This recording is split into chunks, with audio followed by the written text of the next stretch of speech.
as a man, we're allowed to get pampered. I feel men need to embrace more. A barber used to do everything. The locals are nervous that we might get too big too fast. What are your thoughts on that? Keep coming. Keep them coming. We cannot get too big. There it is. There it is. We're live. All right. Max, welcome. Thank you. Yeah, for those who don't know, I am talking to the man who keeps all of us looking nice and fresh. Well, not all, but a good amount. A good amount. I'm going to say a lot because a lot of people know of your barbershop, The Shave Cave, in St. Pete, which happens to be the official barbershop of the Rowdies. Is that right? Yes, sir. That is amazing. Yeah, we cut most of the team, front office, coaches, ownership. That's really cool. Yeah. How did that come to be? I know, you're obviously a Rowdies fan. It actually started because Bill Edwards owned the team previously. Now Stu and the Rays on the team, but before it was Bill, and I was a tenant in the Sundial, which was Mr. Edwards. Yep.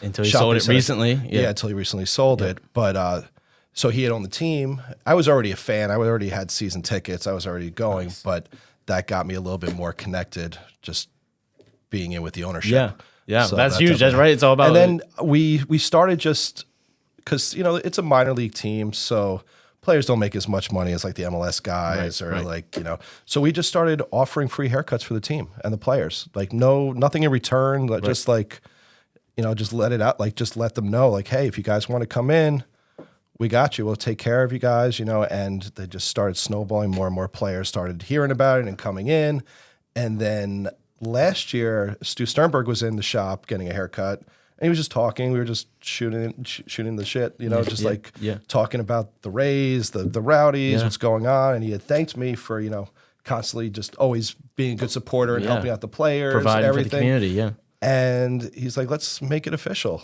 And I got a call from the Rowdies the next day, like, hey, we got a contract. We want you to be the official team of the official barbershop of the Rowdies, and it's just gone from there. Now we have signage all through the stadium. Yep, I recognize we have social media posts by them, and the players love it. We love it. I mean, it's just a great relationship. That's really cool, and the whole purpose of everything we're doing here now, right, is how tight knit the community here is in St. Pete, and the amazing people that want to help and offer things to help give free haircuts to the players.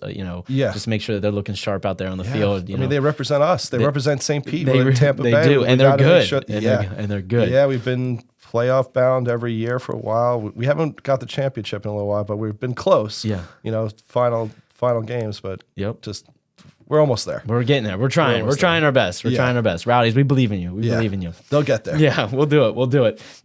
I was in the military, so I've gotten haircuts all around the world. Been in many different shops.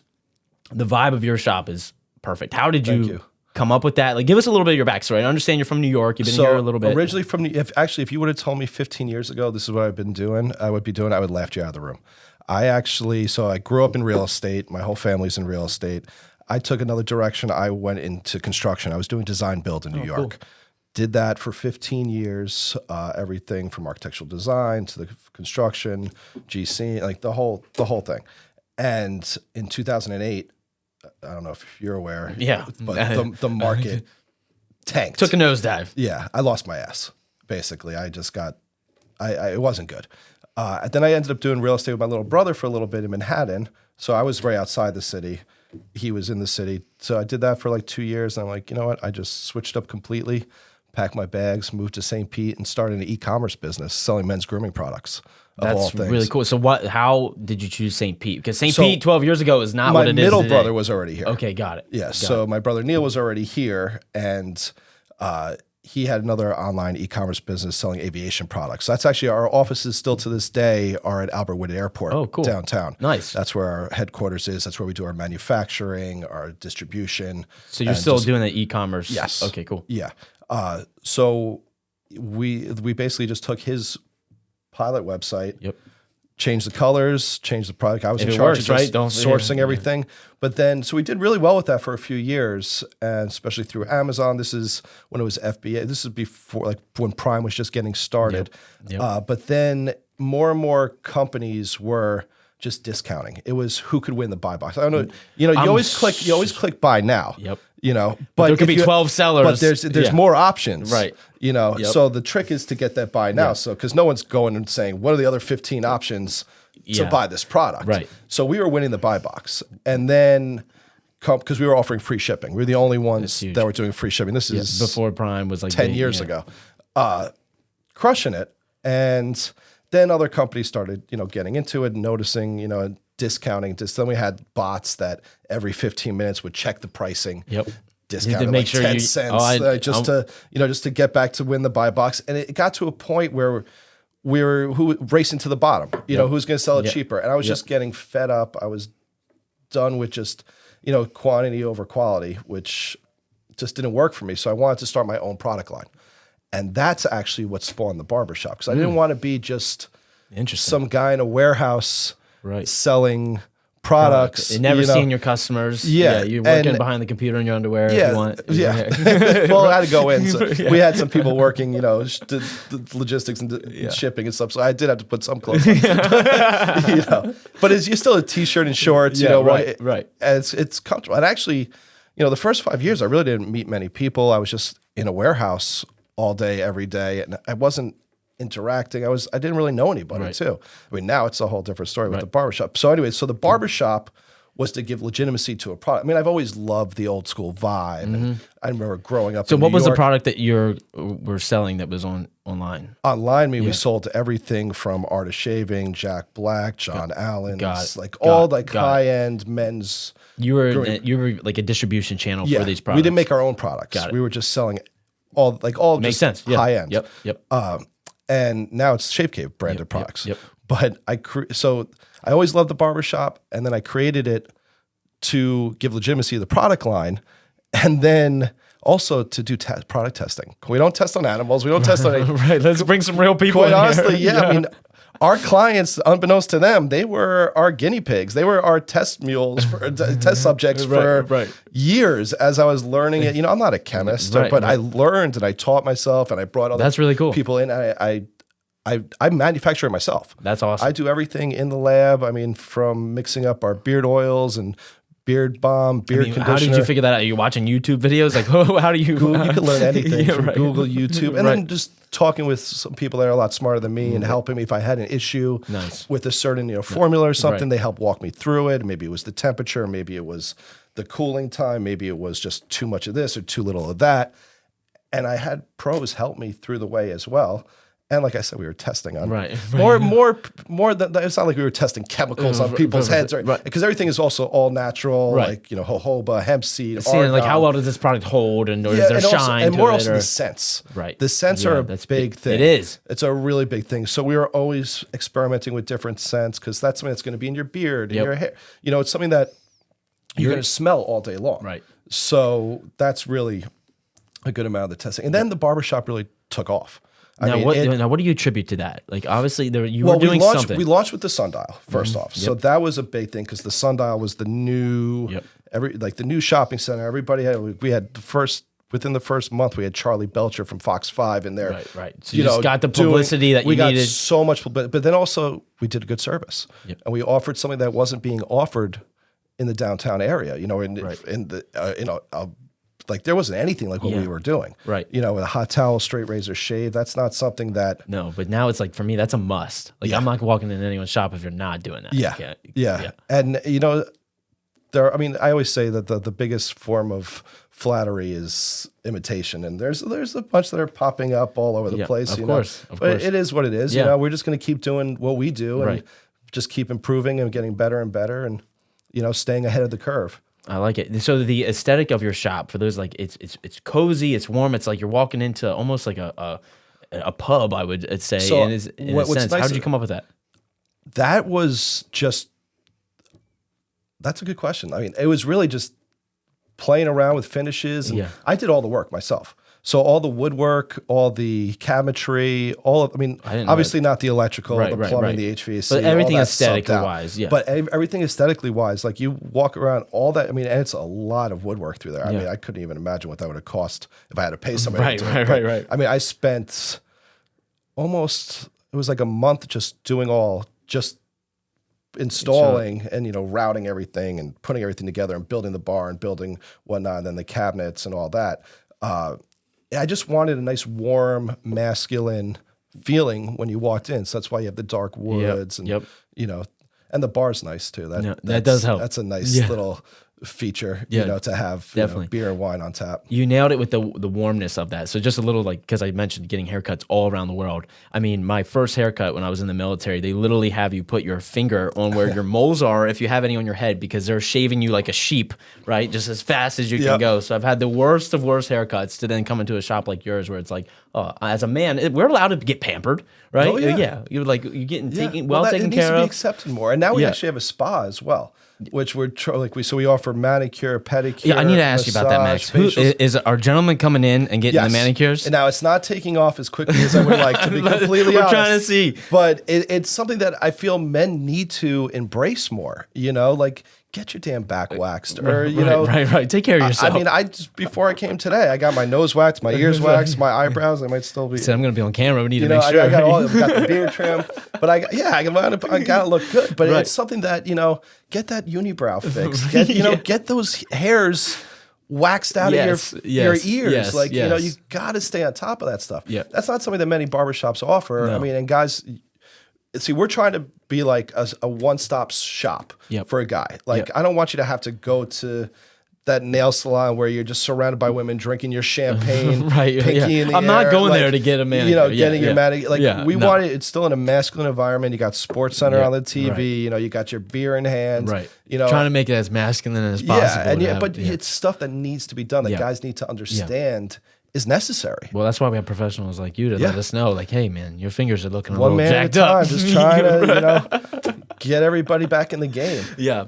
Do you know, little side note, little funny thing, do you know where the barber pole comes from, the origin story of that? Yeah. Go ahead. You tell it, because it basically, a barber used to do everything. Yes. Pretty much. A surgeon barber. Yeah. So that's from the bloody rags that would be hanging outside. Yes. That's basically the red and white. Yeah. So for those who don't know, back in the medieval times, the barbershop did way more than just cut hair. They would pull your teeth out if you needed it, and they did bloodletting. And for those who don't know what bloodletting is, they would cut your veins or attach leeches to you to recycle the blood through your body, and that was done at a barbershop, and that's why the barber pole. The old school version of dialysis, I guess. Yeah, really.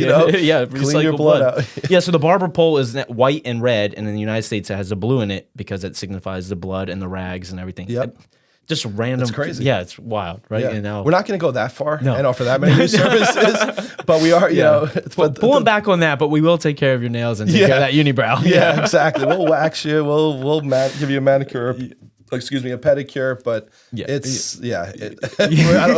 we're not bloodletting. No.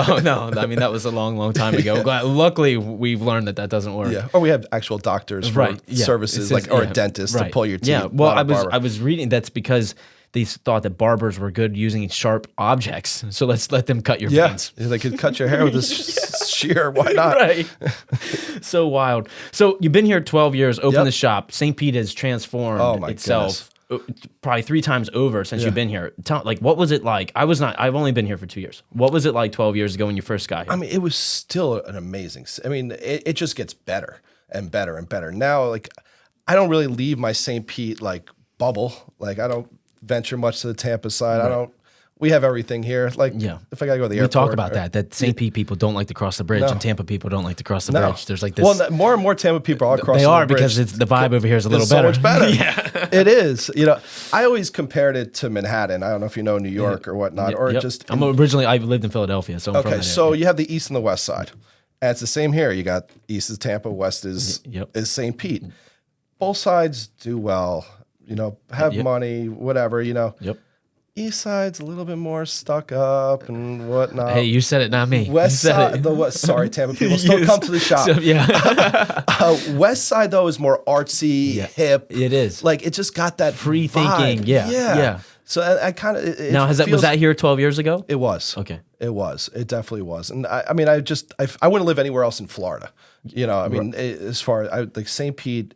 It's just the city. Now it's gotten a lot bigger. Right. There's more towers now. There's constantly more and more residential, and they're just popping up. It's coming, and obviously pricing has it has to match. Right? So it's basic up, economics, supply and demand. Especially the last few years. I was renting I'm still renting, and being in real estate, I and coming from a family of real estate, I should have known better. Right. I should have bought something, but never too late. Yeah, but I was paying like $800. When I first started, I was paying $800 a month in rent. Why get a more? Why worry about maintenance and mortgage and this and that? You're running the shop. You're taking care of everything. So and now it's like rent's $2,000 plus. For a little tiny studio. It's a mortgage payment. Yeah, I should have bought something years ago, and there's still opportunity. There's still plenty of opportunity. There's still plenty of opportunity. Yeah, and it's at a point now where I think there's great opportunities, but. The places now that were $400, I could have bought for $60. Yeah, 12 years ago. Right. Oh, big difference. No BS. Kenwood or Old Northeast, some areas. They were just bungalows or Crescent Lake area. There was bungalows for 80 and to now those are the hippest place to live in St. Pete, and everyone wants it. Now it's $500,000 to $1 million, depending on. It's crazy. So it is wild, but that just shows the demand that St. Pete is driving, and how amazing the city is. That everybody is, and also just the freedom of the state in general. I don't want to get too political. No, but that is a big part. It's just the truth. Yeah. I have friends that own salons and barbershops and different businesses up north in New York, and they were shut down for almost a year. Yeah. How do you make it through that? We were shut down for 6 weeks. No matter how much PPP you give them or different, SBA loans or whatnot, that still crushed a lot of businesses. And that's why a lot of people came here, just because of that ability to work and live. And I would attribute probably 75% of why I'm here to that. Because I had some family that moved here because of that, and then I was living in Center City, Philadelphia. You came 2 years ago. You came during all the shutdowns up there, where everybody was still going out and living their lives down here. For sure. I watched some of my favorite places in Philadelphia shut down permanently. Yeah, it was like the city I knew is no longer the same. They're never going to come back. No. It's sad. A lot of those mom and pop, the older, Yeah. And I haven't thought this before, but because of that in Florida, it almost, because it didn't kill St. Pete, nothing had to die necessarily. We kept flourishing and growing, and now look at it. In the last 2 years, it's unbelievable. Yeah, and we have downtown. The landscape of downtown is going to be good for your shop. It's going to be crazy because there's over $1 billion of new real estate going up with all the condos going on down there. That is a lot of new traffic. We got 400 Centrals just coming through. Yep. Salt Airs just. They're topped out. And there's just, they're just that little. We're all within a walking distance. It's a lot. It's beautiful. Yeah, it's going to be really, really cool. Yeah, and it's helped our growth. We started with 2 chairs at Sundial. It was 900 square feet, which was actually only 750 usable. And then now we're 7 chairs and a whole spa area. We moved across the street. We've just been growing. We just took another unit, we're just trying to keep up. Tell me about Jazzy. How long have you had her? Jazzy I've had since she was 8 weeks old. Nice. Yeah. And how old is she now? Now she's 10. Okay, so she's been here she's a staple of the shop too. She is, for sure. But if anybody ever comes down to the shop, she's there. She's hanging out. She brings in more clients, I think, than the staff. She'll just hang out on the window. Or actually, most of the time she sits on one of the couches because she won't lay in her bed. Of course, if she lays in her bed, she's not going to get pet. Right. But if she's on the couch, she's got clients on both sides of her. Pet. She's the most spoiled dog in downtown St. Pete. Right, because everyone's coming in, giving her English lots bulldog, of love. Stubborn as can be. Yep. You definitely need to stop by the shop just to say hi to Jazzy. Yeah, 100%. She's the mascot. No question about it. She's even on our products. I don't know. If I so if you look at the back of our products, there's no animal testing. Right. But we put a picture of Jazzy and no animal testing. It's a little silhouette. That's great. That's great. One thing I noticed, that you answered in the questionnaire I had sent, is that a shop. The struggle is the people. Yes, right? of course, and attracting good talent. Yeah, and because that's no matter how nice. You mentioned the warmth of the shop and how great the build out is, and but no matter how good the beer and wine is, no matter how good the sports are, how big the TVs are, how comfortable the couches are, if you don't get a good haircut, I'm not coming back. You're not coming back. No. Period. No. I don't care how comfortable you are. You got one shot. I don't care how cute Jazzy is. Right. If you get, No, it's true. butchered. Yeah, You're not, because we've all had that friend that comes home. and you're like, or oh, you see, and you're like, whoa, where'd you go? dude, what happened? Yeah. Yeah. So Yeah. like that's the most important part and the hardest part. I mean, we have a good team. No, like, you do. The Barber you see, I mean, she's been with us for Shout out Kristen for setting this up. Yeah, 7 years now. That's awesome. Tanner's been with us for almost 5. Yeah. Everybody else, like you go through ebbs and flows like you have. But we have right now the whole crew, like there's nobody that's been with us for less than like a year and a half at this point, and if not longer, Because I feel like in the industry there's a lot of turnover. There is, everybody always thinks the grass is greener. Right. I've had a few like happens, right? Of course, Yeah, it's gonna happen. It's gonna happen. But for the other business owners that are listening, what have you found that's worked for you to attract talent? Because it's not like you can just hire anyone, right? Well, first off, I mean, you start with us. You have a full book the first day you work, pretty much. Right. Like you're. Which isn't good for a lot of people, quite honestly. Right. There's a lot of barbers that are used to just do a couple haircut, cuts a day. They sit down, they play on their phone, check their social, right? Go get lunch, go outside, smoke a cigarette or a vape or whatever, right? Like who know? Like they're not used to. We're like consistent. Like you are working straight until your lunch break, and then you get an hour for lunch, and then you're back working it through, and you're not really sitting, right? And that. A lot of barbers aren't used to that, right? We're a high volume like shop, right. And not only you expected to get the haircuts done in a time, but they got to look good, right? You got to be on point, so that's a big attraction right there. It's providing hard. value in terms of you come here, you're going to work, you're going to make money, you're going to work, you're going to make money, but you also like in my eyes, you got to actually perform though too. Right. I mean, that's how we have people. I mean, we have a full staff right now, so there's no room to add anybody at this point. Like, sorry for anyone looking. Yeah. I mean, but always still put in an application. You never know, things change. Yeah. But I mean, I right now I'm so happy with the whole team we have. Everybody is like on point. Yeah. Like, great haircuts, constantly getting turned out. But that's what it tries. And so how do you? And I always like karma, like being a good person. Yeah. I treat all my staff better than I treat myself. Like I want to make sure they're always happy. They have everything they need. Everything from just like, I mean, I do more for my staff than I do for myself. It says a lot, and I feel like the successful business owners think that way. Yeah, because if they're not happy, right, they're not going to put out good work. Right, they're not going to stick around. No, and that's a representation of you. Yeah, exactly. When you see a barber that's been working with me for 7 years, right, it says a lot. It says something about the business and the ownership. And she's a pain in the butt, but I keep her happy. I try, She's great. She's great. She's amazing. Yeah. What makes and she's booked out for weeks. Well, trust me, I know. I got to book her out 2 weeks in advance. Yeah. So how does that help me understand? Okay, I'm opening a new shop. I actually know a buddy of mine that's opening a new shop. And you're trying to attract talent. That's why you got me in here. You're trying to get some information for your buddy. Okay. No. But if you're looking to hire someone new, are they cutting your hair? Or are you looking at other hairs that they cut? So, what's that process? They're not like? cutting my hair. That's not going to work. Are we getting a beard I got trim? a pretty easy number one. Actually, no guard all over. It's take you 5 minutes. Tape to the back. They would trim my beard, but actually, we put them on the floor.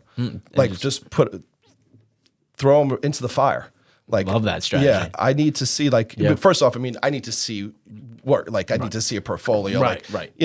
Most of these barbers have Instagrams. Yeah, you're not getting on the floor if we're not vibing in the interview. I mean, it's an hour to 2 hour interview first. Right. Where we're going through everything, talking about everything, checking out their tools, like just the vibe. Because the most important is how are you going to get along with the current staff? Yeah. That's first because we're like a family. Yep. Culture fit. One sour apple spoils the bunch. Yep. So if you're not part of this culture and part of the vibe and you don't, it's not going to work. Right. So I want to see them on the floor interacting with the staff.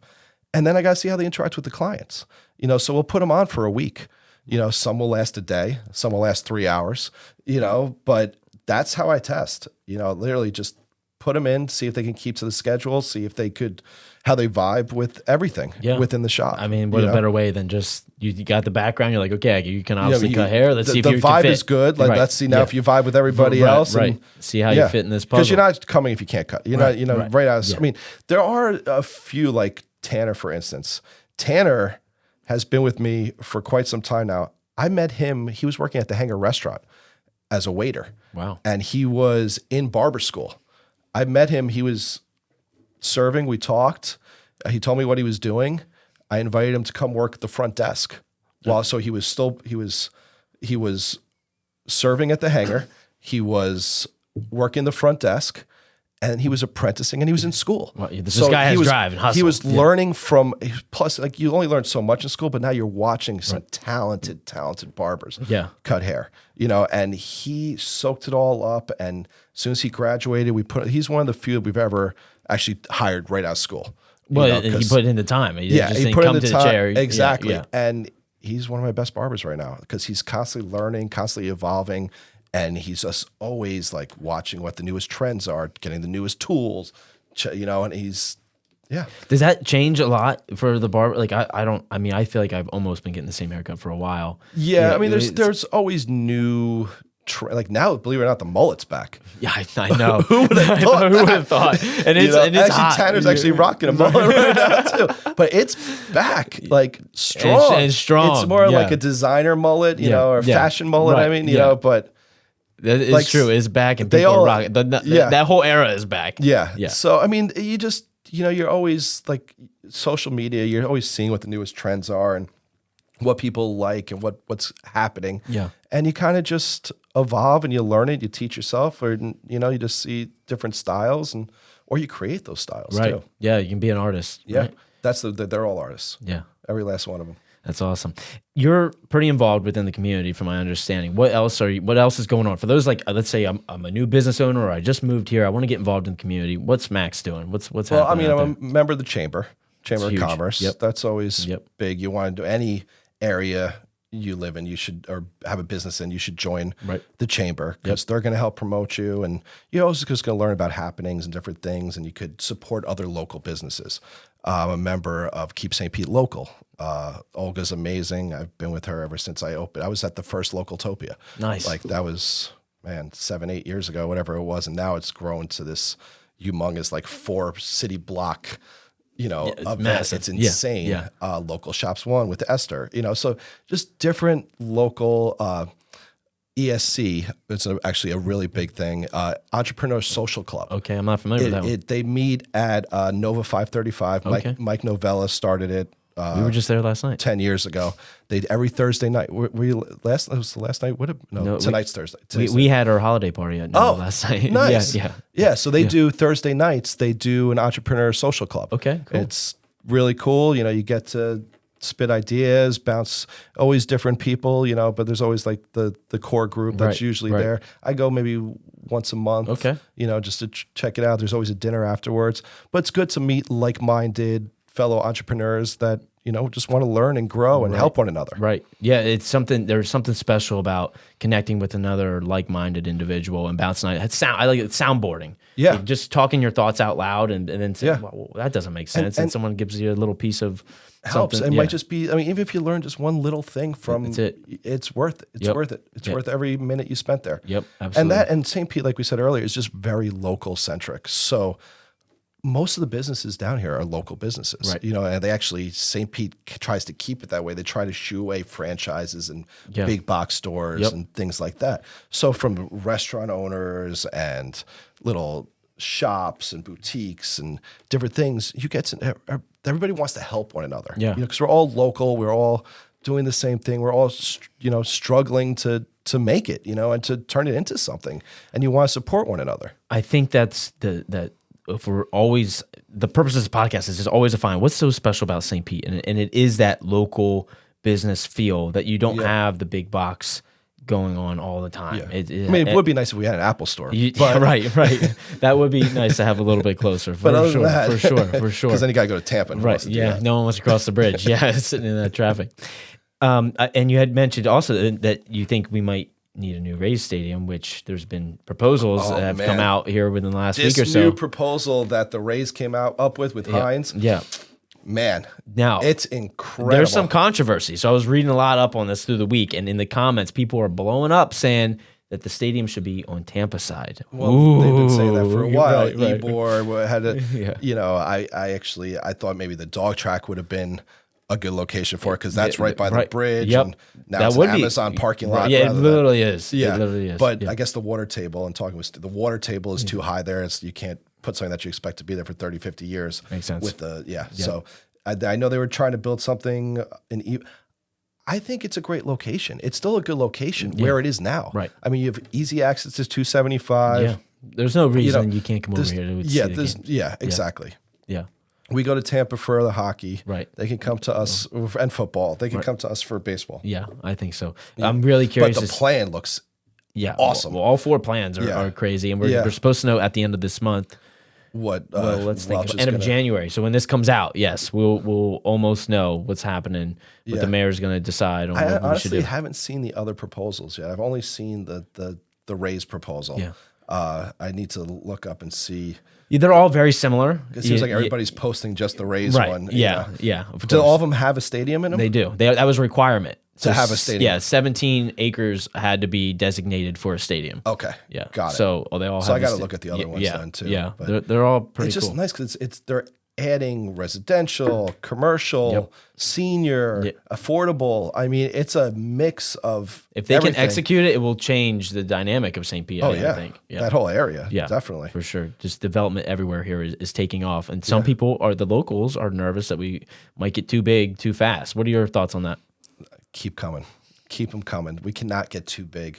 There's no such listen, I get the arts community was upset as the Edge District continued to develop and rents went up, but create a new cool, spot. Right. It might be a few blocks off. I feel like the city, the heart of the city, have the towers, keep growing, go up, go vertical. There's no reason not to grow. And it's just going to push it out. It's not like we're losing those artists or losing the local businesses or the smaller guys. They're just, it's expanding and it's growing. And it might be a little bit farther out from where they were before because the center is but it's still, it's growing in a positive way. I agree. They do. I know. You hear infrastructure or the sewers or this or that. The traffic. The traffic is a big one. Parking. Everyone's worried about that. I come from New York, right? Yeah, of course. This traffic and there's a lot of northeast. I would drive an hour and 45 minutes on a trip that would normally take me 20 minutes on a Sunday. Yeah, would take me an hour and 45 Monday to Friday to get into the city. Yeah, it's just different. And those are the people that are moving here. Yeah, I mean, I feel like every day. I feel like also every building that is being constructed, parking is a requirement. Yep. They have to have a few stories of parking. I mean, everything is I think the city is doing a good job as far as what they, what is required to build right now. Yeah, they're not letting it be a free for all. Yeah, and things are getting messy. There is very strategic planning that's happening. I think so. Yeah. I agree with that. Yeah. Now listen, pricing has gone up. I mean, my rent is not cheap. Right. I get it. Yeah. I could also move farther away and commute in, and I would still. It would go back to living in New York, right? Yeah. It's just you just got to find the new hip little pocket. They're there. Look at the Warehouse Arts District. I mean, that area is blowing up quickly. Yeah, a lot of new stuff happening there. And even and then you got big stuff over there too. Yep. You have all the artists and the communities and the older warehouses, but then you have a place like Urban Stillhouse that put an ungodly amount of money. I think it was over $7 million into that great spot. Build. It's amazing. Yep. It's such a good vibe and feel. And then you have right next door, there's that whole, it's the old Puckett's that's now turning into a whole nother food courts and businesses. And it's just it's growing out, which is nothing wrong with that. No, in my opinion. it's because there is a very strong presence. It's already, I mean, we can go up, right?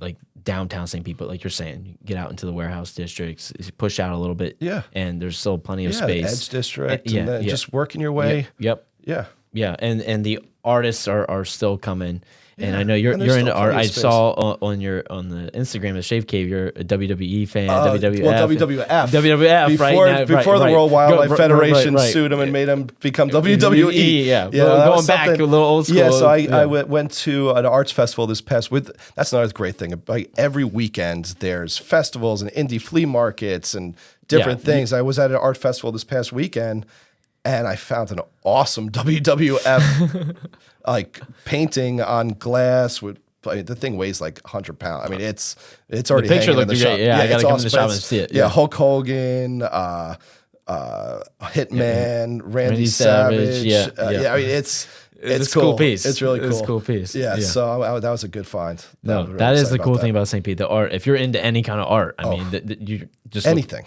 Yeah. From glass, you got Choluli and the Maureen and all like there's which I haven't been to yet. I need to go there. Quite honestly, I haven't either. Yeah, it looks cool. Like we even have a craft museum now too. I haven't been there either. There's a few. I gotta be more artsy. Or more. It's we know what the problem is. There's not enough rainy days here that you want to go to a museum. Yeah, we want to be walking around in a museum all day. Right. Yeah, you got to be outside. Yeah, done the Dali a few times. You got to. He's one of my favorites. And now that I think they got the expansion approved, or at least they got the people voted that they will allow it. Yeah. Yeah. So now that'll be cool. Yeah. That'll change a little bit of that area down there. Although I heard that because of that, then they're not going to be able to do the races here anymore. Is that? No. I heard that. I gotta fact check that, but that would not be good. That would not be good. That would not be good. That's my favorite weekend of the year. It's the energy here when I'm a big car guy. Like that's like if you've been to the shop, like every station has like die-cast cars and there's different. Like I'm a huge we're gonna need to fact check that one, but I heard through whispers somewhere that could be a thing because of the expansion of the Dali, because of the construction happening. Yeah. So maybe it would just be postponed. I don't think they would allow that to happen. Honestly, it's a big revenue. Right. It doesn't make sense, but yeah. I don't think. Let's just hope that was a rumor. And that's a rumor. Yeah. Let's squash that. It's by the same people that were trying to stop it because. Right.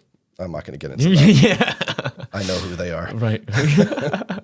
See the very local things here to St. Pete and what's and why it's awesome. What now? You mentioned being a foodie. Yes. You got some spots I know. Where are you? There's so much good food in this city. There's so many new ones that are just constantly popping. Alelo just opened up. That's the old Donata down on haven't on been Beach there yet, Drive. but I've heard good things. Amazing. Like Mediterranean, really good. We already spoke about Urban Stillhouse. Right. I mean, that food's amazing there and just a great vibe. Even if you just want to go and have an old fashioned at the bar, that's a great one. Brick and mortar has always been a favorite of mine. Staple. Jason is awesome, and that's another thing with local, like Grazie. I'm friends with Tony. Like brick and mortar, I'm friends with Jason. At Alelo, Jacob comes in for haircuts. Right. You're getting you got your shop. You get so connected because of who's coming in. Yeah, you find out always and then Kevin got me from Foodies. He's always telling me what the new place is, what the new hotspot is. What he comes in almost every week. He was actually the first one to buy a gift card. Lori, when we were under construction at Sundial, came in. And she was very insistent. We weren't even open yet. Really? And she followed me back to my warehouse so I just had them printed. So I don't even know how to do this. We weren't even open yet. And she bought a gift card for him. So he's the client number one, actually. Wow, that's cool that you know that. That's awesome. Yeah, that was cool. Well, I remember her making me go to the warehouse to get the gift card. Not making me, but nicely requesting. I was like, sure, this is great. Not even open yet, getting a customer. Yeah, I'm like, I'm already selling stuff. This is awesome. That's really cool. Yeah. That's really cool. If you being an entrepreneur, what would you say is the one thing that you have found to be that lead to your success and where you're at today? Being a good person, quite honestly, just trying to always do right by people. I believe that's what is the most important thing. Yeah. If you're not, you'll have temporary success. Right. You lie, cheat, steal. It's temporary. Yeah. But long term, to really grow a business and be accepted by a community and to constantly, you have to be uplifting and you have to be positive and you have to be an honest, trustworthy person. Yeah. You mentioned karma earlier, and I think you said it earlier when you take care of your staff better than you take care of yourself. You give back to the community. You've name dropped how many people here today, to promote their businesses. You're constantly trying to give back. So it's important. It's important. Giving back is important. We're doing a toy drive right now for Toys for Tots. Yes. Tell us about that. What's the scoop? What's the deadline? Deadline is I'm bringing everything Wednesday morning to the drop off. So as long as you have toy dropped off by Tuesday night or Wednesday before noon, you'll make it. And we're actually offering $5 off a service. Just drop a toy off. We'll put it in your notes, and you get $5 Is that something off. you've been doing every year? No, it's actually something new this year. Okay, cool. Yeah, I mean, I've always donated, but this is the first year we're actually doing it in the shop. Cool. Yeah. Cool. I just realized as we're talking about this, it's going to come out after the holidays. But for if you do it next year. We'll definitely be doing it next year. Yeah. Yeah. No question about it. Cool. Well, Max, I appreciate you coming on, man. It's been awesome to connect with you and hear your story and about the shop and all the cool things that are going on. And I just want to thank you again. I appreciate you doing this, man. Highlighting businesses in St. Pete. And that's what it's all about. Talking St. Pete. Everyone, share it with your friends and family. Yeah. And let us know in the comments below who else should we get on here. Whose story do you want to know? Who do you want to connect with? And because that's all we're about here at Talkin St Pete. Cool. I hope you all have a wonderful day, and we'll see you here on the next one. Thank you. Thanks, I Max. appreciate you. Yeah, man. Yeah. That was an hour?